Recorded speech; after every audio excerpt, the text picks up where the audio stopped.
Let's talk about tank insulation.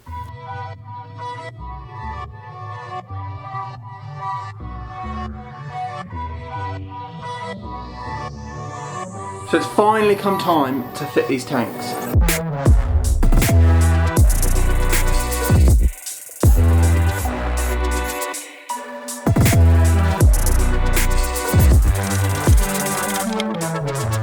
I've had these tanks for a while now. We just haven't got to the stage where we have the right tools, weather, or situation with the van to be able to actually fit them. Before we fit them, we're going to have to modify them ever so slightly. We're going to enlarge this outlet and keep this one the same.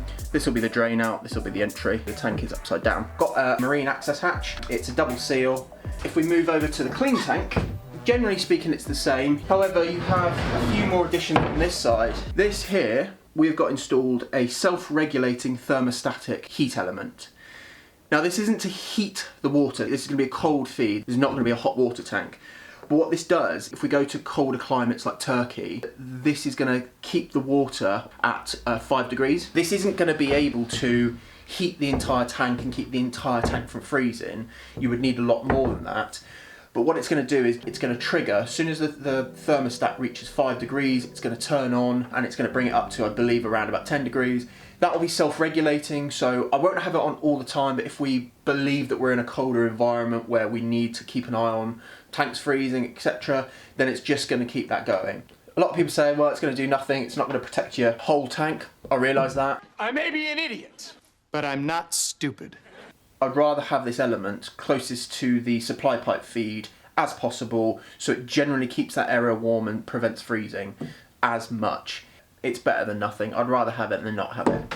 This is also going to get a layer of insulation. These aren't like fully insulated tanks, so we're going to have to wrap them in a bit of insulation. The other thing we have to do today is to fit the tank level sender. Now the reason I got a resistive one rather than the one with the prongs is because I will be connecting this up to a Turbo GX. For that I need to drill a 38mm hole. So really, I've got no more excuses to stall. First up will be the access hatch. The actual hole that needs drilling is 115mm. I've then got some of this, then all-weather adhesive. So I'm going to just run a bead of that all the way around the edge here, place it in the hole, and then I'll follow up with some stainless steel screws just to, you know, clamp it in a bit. Now I have to admit, this is proper nerve-wracking because these were not cheap tanks, and if I mess this up, then we're So, here goes nothing, I suppose.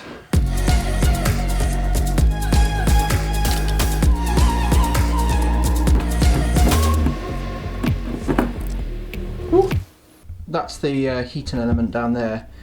And you can see the access holes as we sort of pivot round. You got your fill up, and then you got your sort of drain out and supply pipe feed. In terms of the actual heating element, that's what you're looking at the back. So just that general area will be kept at around about between 5 to 10 degrees in the winter months. And then just sort of abrade the outside a little bit, ready for the adhesive.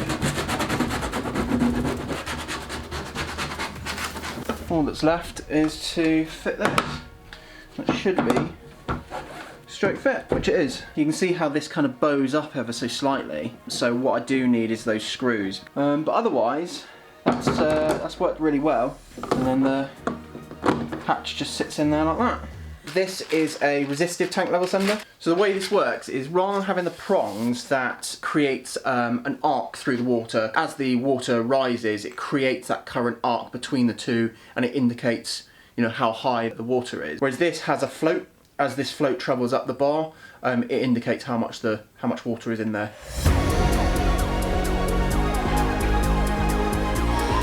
Right, so that's the first tank done.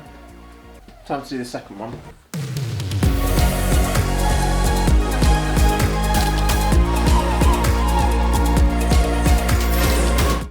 So what I've actually done is I have got a tank level sensor that is shorter than the depth of my tank. And the reason for that is because I don't want to be told that the tank is empty after the pump has started sort of sucking air. So the problem is with a tank, unless you have a tank that has a feed coming literally out the bottom of the tank rather than the side like these, then it means that the very, very, very bottom of the tank you're never ever going to be able to use. That basically means that the point of empty, if you like, is actually at the top of the outlet. Now, if I were to get a level sensor that touches the bottom of the tank, then that means it's only going to start telling me that the tank is empty after the water level has gone past this point. If your pump starts sucking air through your supply pipe hose, then you're actually going to start damaging the pump itself. So I want the sensor to tell me that we're empty before we reach that point. Now, I'm not saying, you know, have it halfway, because that's just stupid. So what I've done is I've gone and got I've got a 20mm sender. And that 20mm sender is just going to sit just above that pipe, and it will tell me that we're empty before we reach that point. And then we know that if we go any further than that indication that we're empty, then we are then going to start running into issues where we could be damaging our pipe. I've just abraded the surface ever so slightly so that this can stick properly. This is a very obviously non-porous surface. There's a slight sort of, you know, like a plastic grease over the top of it as well. So I just took away all of that. Just going to stick a generous amount of this on, to be honest. And then flip this over, just pop that in there. Then we're going to get these screws, just hand screwing it, because I've had issues in the past where these have torn through. What I'll do is just stick a tiny bit of this stuff in here. That way the screw drags through the sealant into the hole. So as I'm screwing this in, it's tightening that rim down to the top and it's squeezing the sealant out the edges here, which is what I want.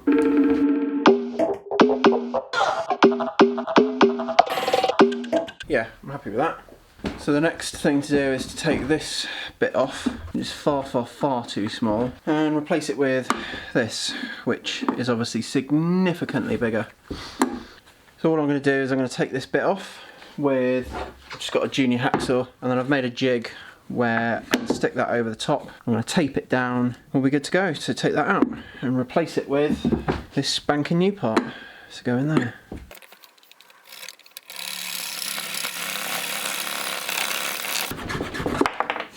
Going through this and punch out the other side.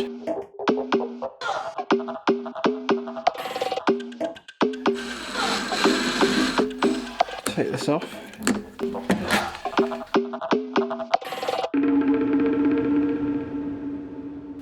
And you can already see the difference between what used to be there and what's there now. That's the difference between them. So we'll just get this one fitted. Fortunately, because I've cut this access hole, I can reach right up into here. Bought a rubber seal as well, and all we're going to do, stick that in there. With our new access hatch, we're going to feed the rubber seal onto the bottom and then squeeze it closed with this. There we go. So what I'm going to do is just going to undo this, stick some sealant in there, and then redo it up, tighten it so it squeezes the sealant. But I'm pretty happy with the rubber gasket on the other side anyway. It's got good clearance on the inside between here and here, so I'm happy with that anyway. So you'll have to excuse my bunged up voice. I've got a cold or something. If you've seen from our Instagram, it has been raining on and off pretty much non-stop, sometimes hailing. And I've just had to get on with the van build, so I've been cold and wet for a long period of time. But enough whinging. So what I'm showing you today is the kit that I'm going to be fixing the tanks under the van with. However, they are untreated. All I did was I prepared it with some Hammerite special metals paint. I then put a couple of layers of plastic coat on it. The reason I went for plastic coat rather than say an enamel paint or like a body paint or something like that is because it dries more like a plastic, because it's going to be under the van. If it gets impacted by like stone chips, then it's going to dent the paint rather than chip the paint. I paid particular attention to this area because most of this centre section I'm going to be doing something else with. So I ordered something off Amazon. This idea I actually got off of Alex from Mispronounced Adventures. I think it's a cracking idea. I just ordered 4 inner tubes, and All I'm going to do, just going to thread them over, we'll cut them down, thread them over, and then take the ends off so that any water doesn't collect in the end, and then I've got like a potential rust situation despite me painting them.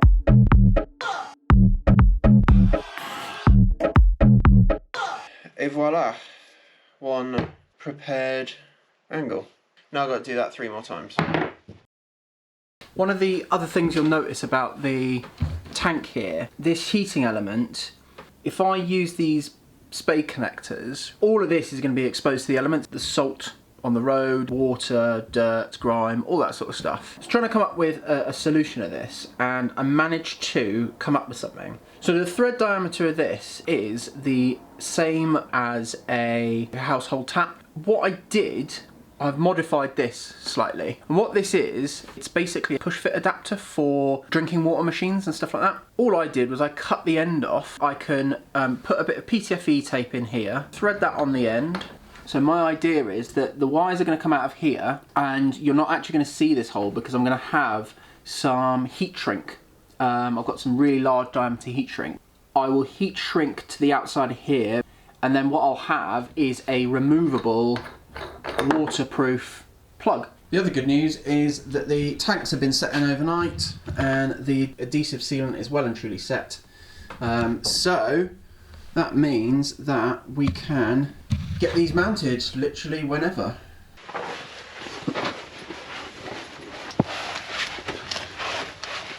I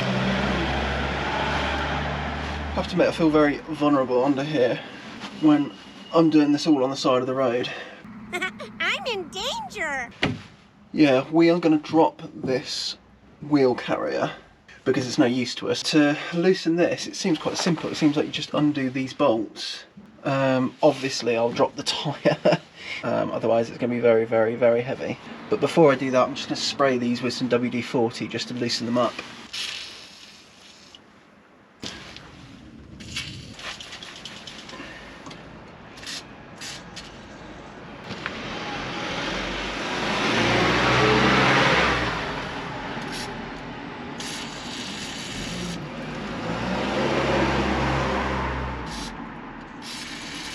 There we go. Well, that should do.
Okay,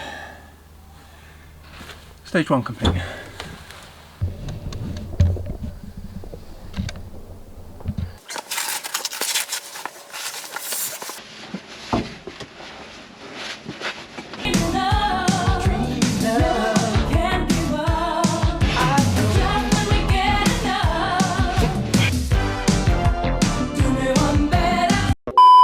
I'm not sure what bolts these are. Just gonna have to try and error it. Oh, first try. What is that? 13mm, of course.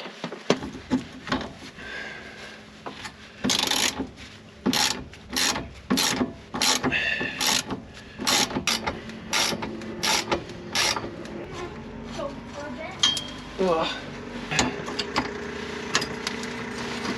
There's one. Pop the final bolt out. Lay that down. And the cage is free. I'm might spray these, to be fair, clean them up, spray them just to prevent them from rusting.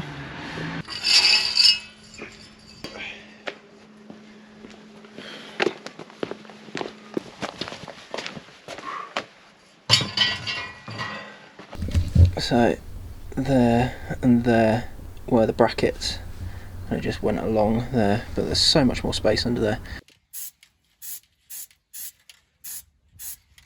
Really the only other two things I'd recommend, one is one I had and the other was something I didn't have, which I wish I did, is a good pair of work gloves, because I sliced my finger, and some eye protection, because when you're underneath doing the bolts, all the dirt and dust and grime and rust and stuff like that drops in your eyes and in your face and in your mouth in some cases, which is not nice. But anyway, on to more things. To get these tanks up, because we haven't got any pre-drilled holes or any kind of places where you can hang the hanger bolts, I'm going to drill some new holes on this side. We've already taken the wheel carrier off, so we can use these, that's fine. What I've done is I've just sprayed a little bit of white paint, held the hanger up like that in line, and then sprayed something to mark it, but then I realised that actually all of this is in line. So if you go just to the left, or at least our hangers are there, so if you go just to the left of this ridge, then you're going to be, because this one continues onto this one, so you're going to be exactly in line. We're then drilling a hole. I've drilled like a small pilot hole, then stepped it up to a slightly bigger drill bit, and now I'm going to go at it with a 10mm, because the 10mm is the same size as this hole, so I'm hoping that it'll fit like that, and then we can see if the hanger works.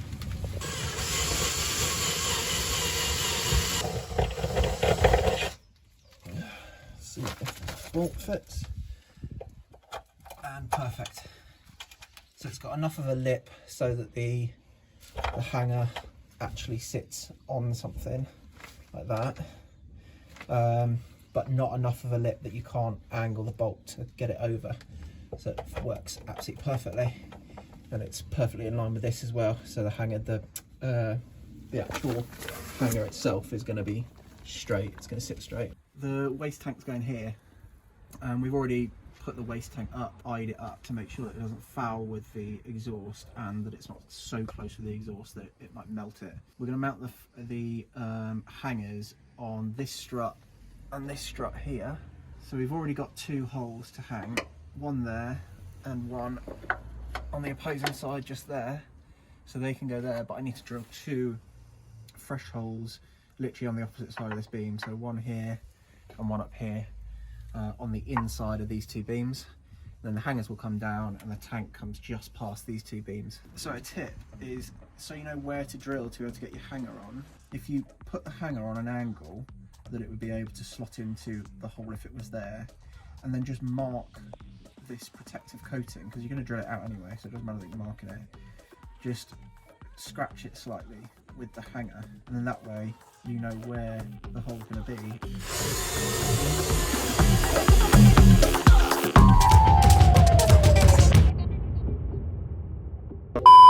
That'll fit. Clearly not through there. Awesome. It's very cold. Wait for the helicopters and the planes and all sorts to go over. Or linearly. These may be too small. Shit. So, scrap that.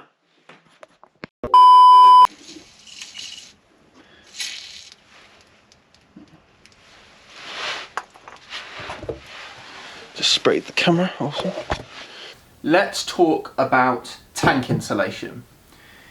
Now there are a lot of opposing opinions online about whether you should insulate your tank, heat your tank, or whether there is no point whatsoever and just leave it to the elements. Everyone who gives their opinion obviously thinks that they're right, and as I'm sure that me giving my opinion, I think I'm right, which is why I'm doing it. But I'm applying logic not from idea or theory. I'm applying logic from what I find in your house and what you find in agriculture and stuff like that. You know, I'm something of a scientist myself. Now I'm going for insulation and heating. We've already seen that I've got a heating element in here. I'm going to be also wrapping it with insulation. Now the reason for that, if I were to just have the insulation on its own, no heating element, then all that's going to do is when the tank gets colder and colder and colder until it freezes, all the insulation does is it slows down that process.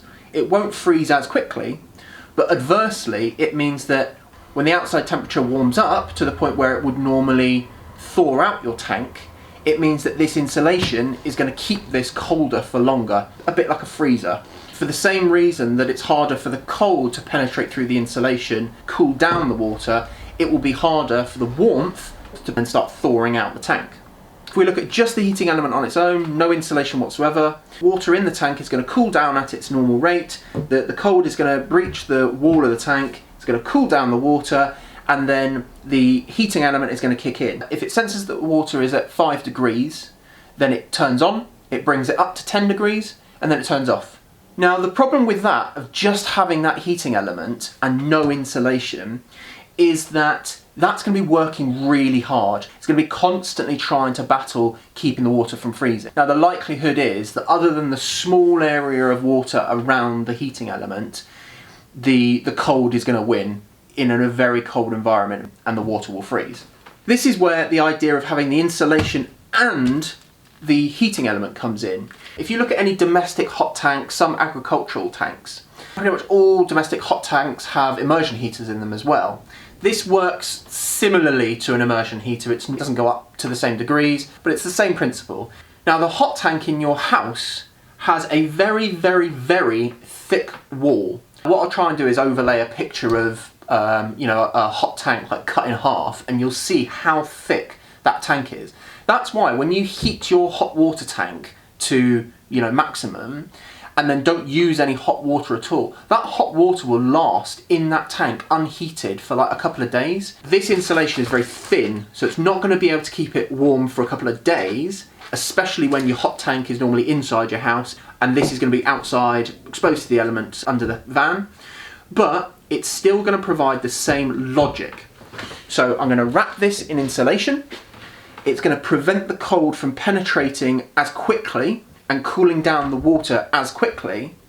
But conversely, when the heating element is heating up the water, it's going to prevent the warmth from the heating element that has just brought it up to the right temperature from escaping out of the side of the tank. So they're not very reliable individually or on their own. The heating element is going to work overtime if it's not insulated, and the insulation is only going to delay the inevitable and then only extend the worst situation if it freezes by keeping that cold in. Whereas working together, it provides a good solution. The only thing I've not been able to resolve so far is what to do with the pipes that come out of the tank. Now there is a solution that I was looking at, and they are called heat trace wire. And the way that stuff works is that you have got two wires running parallel in a rubber sleeving, in a special rubber sleeving. When they're cold, they're quite close together. Now what happens is that when you apply an electrical current down these two wires, it bridges ever so slightly and creates heat. When that heat is created, this special sleeving on the outside actually moves the cables further apart, and that's how they automatically regulate their temperature. So when they're cold, they're close together. As they heat up, they move further apart, and then it keeps them from overheating. Then they'll cool down, and it will shrink back to its original shape, and then the two elements will be close together again. You can get quite cheap versions of these, and you can get quite expensive versions of these. The cheaper ones don't have the safety mechanisms in place, and there have been a lot of instances where those trace cables have actually ignited and they've started a fire. And the very last thing we want to do is have a fire burning, raging underneath our van. I don't want to take that risk whatsoever. So although I may have a liquid tank, I might have a solid frozen pipe. I would love to be able to absolutely wrap everything in insulation and make it perfect, or have enough space to maybe have the tanks inside the van. But we're going to be on the road for an entire year. We cannot have our water tank inside. It just doesn't make sense for us. We would lose a lot of space. So that's why we're having it underslung, and I'm doing as much as I can to protect it. In terms of our waste tank, We're not insulating that whatsoever, we're not heating it whatsoever. We are just going to run the risk of it freezing.